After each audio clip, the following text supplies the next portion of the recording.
Oh, that's a good question. Well, we've got, where do we start? Indiana Jones, that's an obvious one. We have returning with us Sallah, who I think is a highlight of the movie for me. As a fan, it's no secret now, Karen Allen, the wonderful Marion Ravenwood, again, one of my favorite characters of all time. And then joining them, we've got the fabulous Mads Mikkelsen, playing one of the greatest villains. We have Ethan Isidore, who's playing Teddy, who is an amazing discovery. It's his first kind of big movie, and he did an incredible job with that.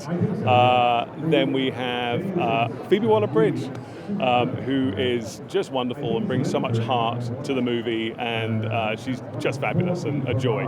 And then I can keep going. We've got Boyd Holbrook, who I love, who's playing one of Mads's kind of sidekicks, who's wonderful. For me, it's the fact that actually he does get things wrong. He's somebody who has a lot of luck. He's not a superhero.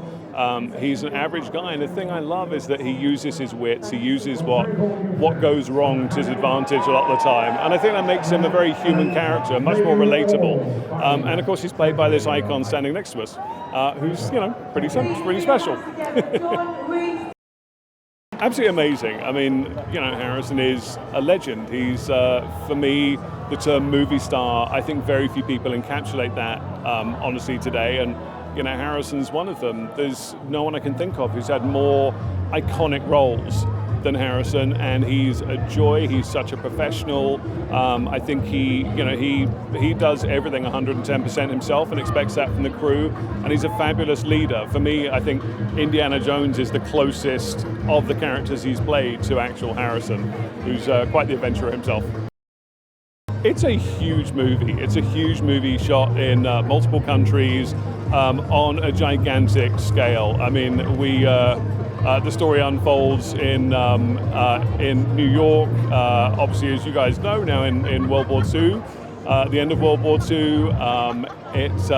We then go to Morocco, we go to Sicily, the most beautiful places, and then the end of the movie takes place in a different location, which is quite special and needs to be seen on the biggest format possible. I really hope a satisfying conclusion to what is an incredible series, and I think outside of Harry Potter, I can't think of something where you've actually seen the actors grow with the character, and I think it's a really fantastic send-off for this icon, and it's a really emotional, for me, I think it's a really emotional ending to the movie, and an emotional ending to the franchise. So hopefully it's very satisfying, and people can then go back and watch them from the very beginning and see that whole journey. It's quite unique.